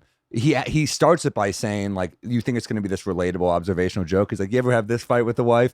And then it just turns into this deeply personal, fucked up story where he's like, why are you always on the road? You always got to get drunk on the road. Oh, yeah, and you're like, I'm in fucking Virginia. I'm going to be drunk the whole time I'm here. And it just goes deeper and deeper. And then he just pauses. He goes, you ever have that fight? You know? But it's like the most deeply personal. Apparently I have a drinking problem and now I'm snorting coke off a switchblade in a bar called Sure Shots in Dayton. And then I've been to Sure Shots. I always felt bad. I'm going to be in Dayton this fall. I've always had good times in Dayton. I'd be shocked if I sold tickets in Dayton. I bet you'll pack it out, I can tell you if I have already. I always felt bad for Mother Teresa. Mother Teresa lived a whole life helping starving children in dying villages, but she can never be declared a saint because she never actually performed a miracle. And it was towards the end, she was desperate to perform a miracle, so she would go up to starving children and go, what's behind your ear? I guess it's better if Gilbert reads it. Yeah, it's pretty funny though. That's a quarter. It's Which one? What? Man goes to the doctor for a check, and the doctor examines him and says, "I've got bad news. You've got cancer and Alzheimer's." The man goes, "I don't think I have. Thank God I don't have cancer." That's funny. Like, I'm not a bad reader, so I'm not good at those. I wrote an Alzheimer's joke yesterday. Support for the Bertcast comes from TurboTax. Everybody has to do taxes, and yet not everybody feels comfortable doing taxes, which doesn't seem right, especially when you consider all the amazing things that these same people accomplish every day of their lives. TurboTax believes that with the right tools and encouragement, people can be good at anything, yes, even taxes. And to help people feel more comfortable with the tax process, TurboTax Live Give. Shut up. Just shut up. Keep it in this read. Shut up. TurboTax Live gives you your personal access to experienced CPAs and EAs who are there for you, even on nights and weekends. And they're happy to go through your return with you, line by line, to double check that you've done everything right, so you can be sure to get your best possible refund and feel 100% confident in your taxes. TurboTax. All people are tax people. Yeah, man. Gilbert is he's a character. I had him on Something's Burning with Attell. Really? Oh, that's Yeah. a good pairing. Yeah, it was a great pairing. It's so crazy how different a person he is off stage as opposed to on stage. Gilbert, yeah, he's so quiet, quiet and shy and humble, and then you're like, "Where's the asshole? Ow, fuck!" Yeah, you want like aristocrats Suck Gilbert my at all tits. times. But yeah, I think Gilbert Godfrey. If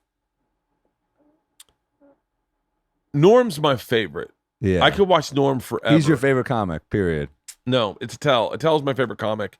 Norm is right after him because I can watch Norm be Norm. I wish I saw Norm more. I don't see him that often. I don't know where does he go up when he's here? He had a joke online somewhere, and he goes, they say orange is the new black.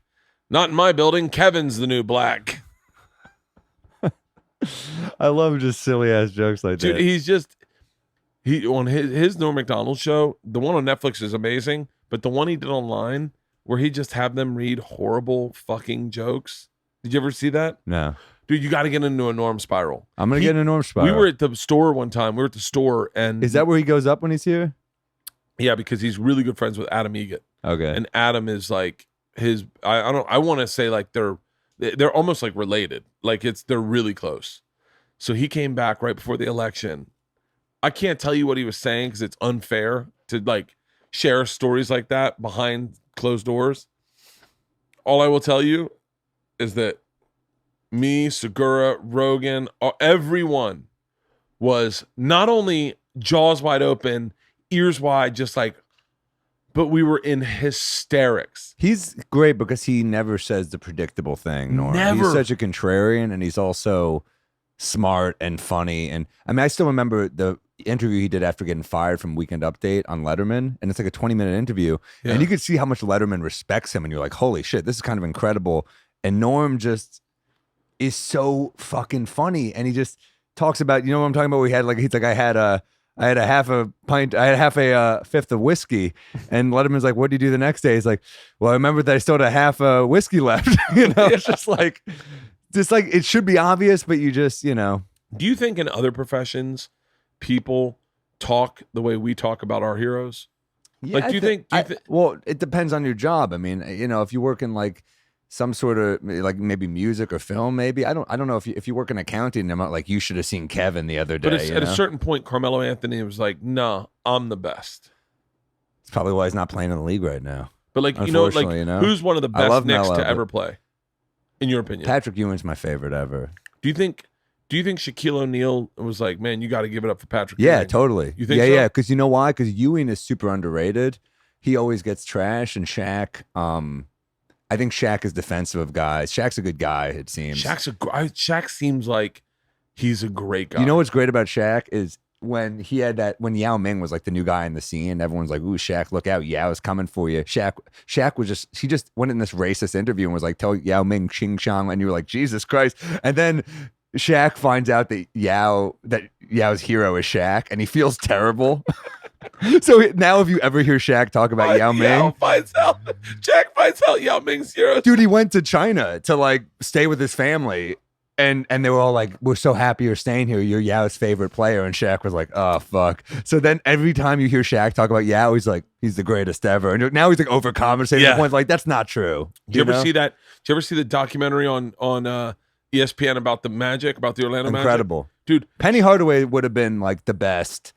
He would have been like, I think, almost Magic Johnson level. Like his shit was insane. What happened to Penny Hardaway then? Injuries, man. Just so many injuries. But Dude, incredible player. In our fraternity, the kid, one of the kids, Chris Hill was his name. His dad was the coach of the Magic. He was in our fraternity. Yeah. So we always have Magic games on because his dad was the coach. I'm telling you, man, Shaq is a different build of a human being. He is. Yeah. It's insane. There's still no one like him in the NBA. There's like, to this day. No one's ever been like him. Yeah. I don't think, I mean, and maybe him, Wilt Chamberlain, because he only played against like, goofy white guys. Yeah. So it's like everyone's like, he dropped 100 points. I'm like, yeah, against like a 6'6" white guy guarding him, Dude, when you talk about, like, my favorite is Charles Barkley and Shaq together. They make me laugh so fucking hard. Josh Gondelman once said, this is so funny to me, that they have the energy together of like two friends who are like friends through the guy's bachelor party and they have to like coexist together. It's so true, right? It's like, fuck. I was like, whoa, he put in the words perfectly.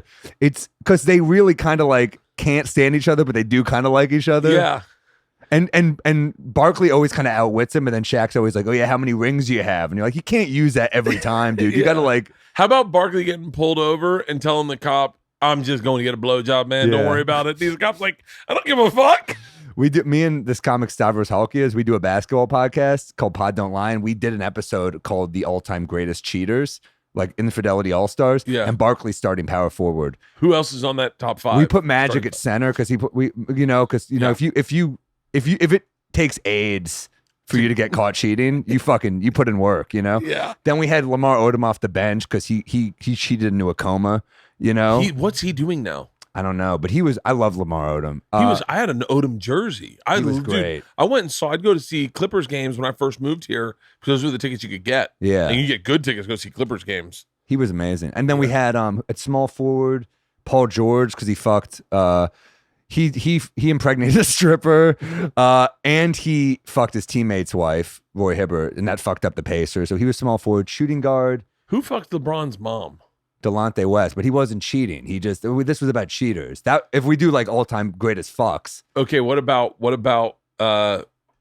played for the Sonics, had 9 kids. Sean Kemp, Kemp. all legitimate kids, so we can't count him as a cheater. I mean, that's why we didn't put That's why we didn't put Karl Malone on the list because he fucked a 13-year-old. And we're like, we can't really have criminals on the list. Yeah, that takes the fun out of it. But Tony Parker, point guard, fucked Brent Barry. You fucked your teammates. You fucked your teammate's girl.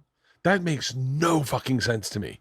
It's so un-Spurs like. They're such a buttoned up organization. It's such a talk about like a team cancer.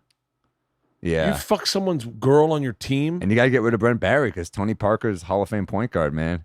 How about when Kobe called out Shaq? Oh, Kobe was the 2 guard. He was their starting 2 guard. That's right. That's who it was. Jordan, we couldn't put Jordan there because he lost half his net worth in his divorce. So we're like, that's bad cheating. That's not good cheating. Oh, because he cheated? Kobe buys his wife a $4 million wedding ring, saves all that money he would have lost in the divorce. Everyone's like, that. Why is he spending $4 million? Because he would have lost $200 million in the divorce. I never thought about that. Brilliant. Mamba mentality. Think about athletes who got in just at the buzzer with rape.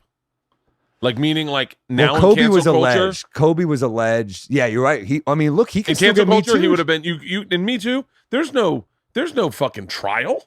You're canceled. I mean, it's not like Kobe. If that came out today, cancel culture. He's gone. Problem is in sports, there are a lot of people who are like, he did this to me, and it turns out to be not true. Like Kristaps Porzingis, this woman claims that he did that to her, but now people are like, it feels like extortion. Really? That I don't know the whole story, but it feels like so. That's the problem with sports. There's a lot of people because they're worth so much money, and it's such an interesting thing. Like, do you remember? Like we were talking about when you got hit in the head, and your mom was like, "What did you do?" Remember Stuart Scott saying that about not Stuart Scott? God rest his soul. Stuart Scott was a great guy. Dude. I love that Stuart hurt Scott. when he died. That did to me too. That fucking hurt. He was a great fucking guy. I had dinner with him one night. Really? Yeah, I had dinner with him when I first started doing stand up. He came and saw me do stand up and was with a friend of ours. And he was like, you done? I said, yeah. He goes, you hungry? I was like, yeah. He was like, come on, I'll buy you dinner. I was like, thank you. That's how you hope he would talk too. Yeah. He sounds like a. And then in the middle of dinner, I said, was it hard for you when like people were shitting on you because you're like the first black guy on ESPN and that had like spoke black and they were like, dude, they like hated you. And he was like, I don't know what you're talking about. And I was like, you just made up something. No, I was like, oh, that's how it was in my fraternity.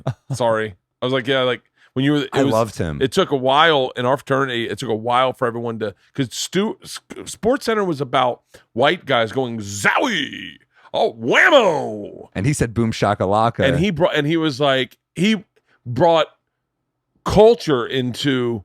He was the best. Rich Eisen. I had lunch with Rich Eisen once, and he was so cool. I did Rich Eisen's show. I love him. Told him a story about Don Mattingly hitting my buddy with a baseball. Whoa! And are you a Yankees fan? No, but I grew up in Florida, and that's where spring training was. Fan, so Mattingly was like, that was like when my grandpa got me into baseball, man. So Mattingly was the guy. I'm gonna do this right. So Don Mattingly and Fred McGriff are taking batting practice at Jesuit. Me and Scott Bobier are running what they call player appreciations, where you had to run from the home base, but we ran from the dugout because they were taking BP to every sign that was on the outfield fence. And we were in trouble, so we had to do it during school when they're taking BP. I'm running next to Scott Bobier. Don Madeline's hitting, and just ting, I'm talking to Scott Bobier, and he gets hit in the back with a baseball and falls to the ground. And I turn around, and they're like kind of laughing, but they're like, sorry. I go, okay. And so Bobier picks it up, throws it in, and they're like, hey, when you guys are done, we'll sign that for you. And we're like, oh, thanks. Like, fuck you. So then we keep running, and Bobier's like, can you believe they were like, when you're done, we'll sign. Ting, hits him again, and he falls down. And Fred McGriff's like, no fucking way. He goes, I told you. And so at this point, it's getting kind of cool, though, the accuracy. It's them trying to hit us now. Like going, I bet I can hit him. I bet I can go opposite field. Turns out, I tell that to Rich Eisen. Rich Eisen's like, Don Mattingly is my favorite baseball player ever. And I was like, yeah. And he's like, baseball. And he's like, we got to check that out. I go home.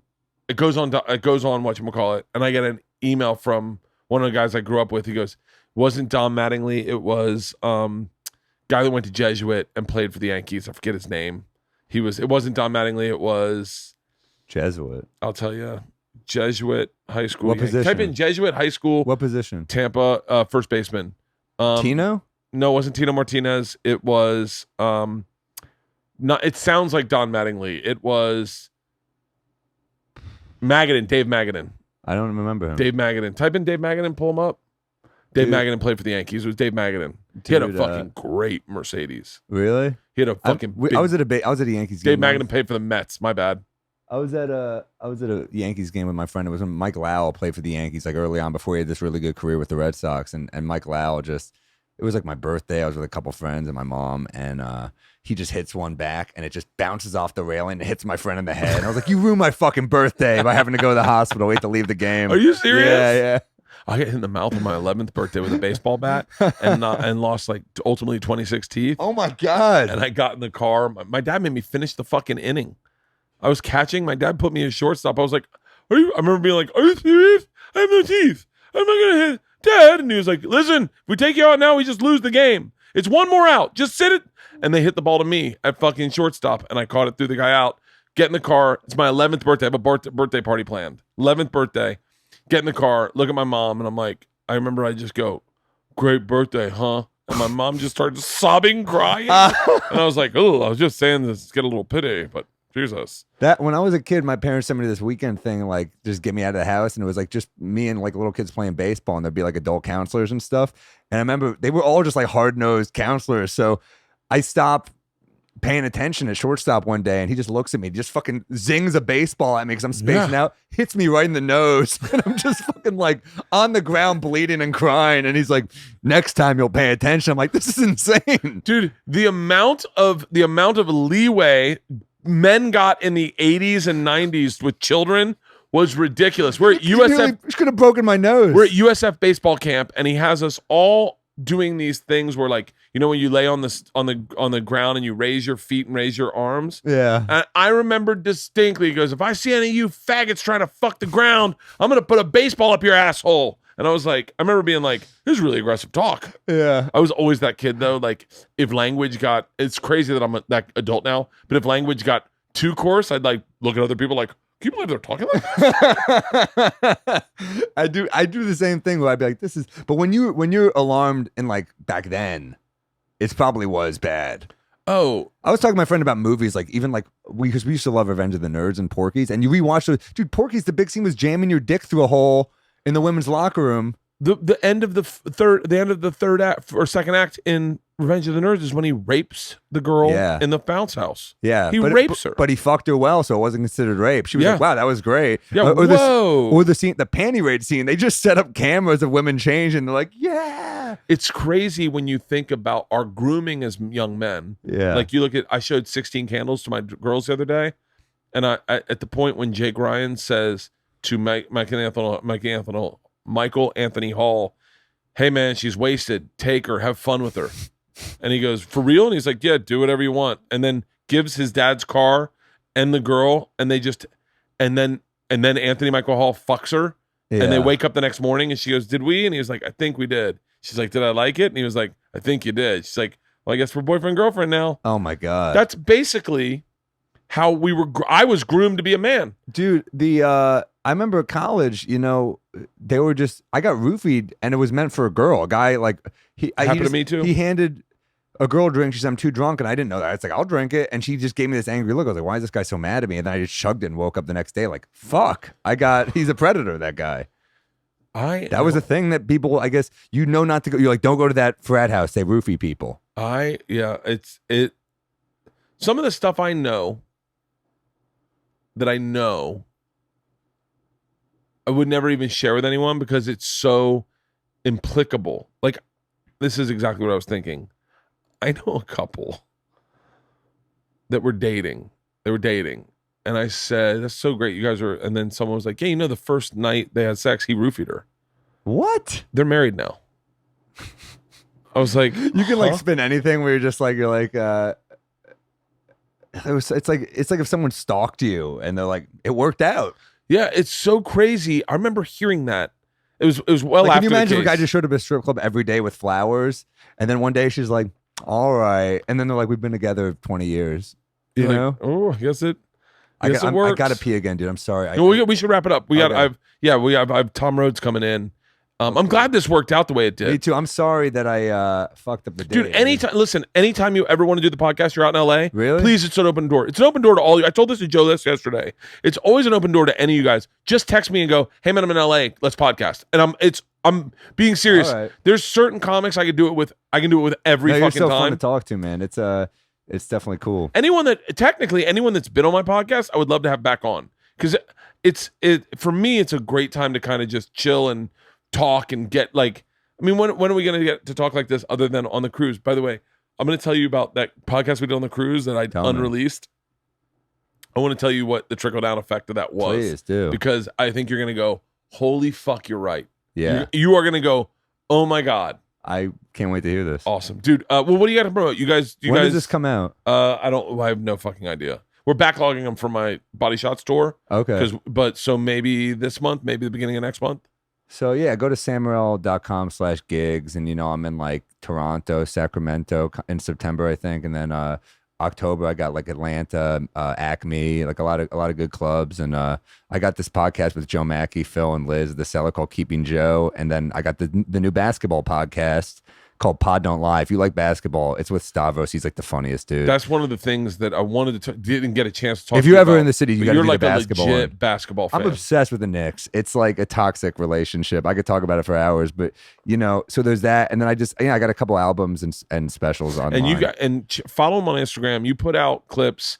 I put out a lot I of think clips. daily, and literally, if you're sitting on a train, if you're sitting at home getting ready to go to bed, flip through Sam's Instagram. It is Thanks, man. you're one of the best joke writers in the game. That man. means a lot, man. I'm thanks so for glad saying we're that. friends. I'm glad we You worked too, together. man. Yeah. You were nice for seriously working with guys, like getting open for guys like you when I was newer was like, I felt lucky because you know how it is starting out. Like it's a bad gig after bad gig. It takes a toll on your soul. These bad rooms where it's just like disrespect. And asshole headliners or asshole features that try to blow you off stage. It fucking No, I it makes you not respected wanna you. be in I the respected you, and you were also nice. So it's like that's. You're fortunate to work with people, and I didn't take that for granted. So Dude, very well, thank cool. you. Now I'm going to gossip. Thanks for doing the podcast. Thank you.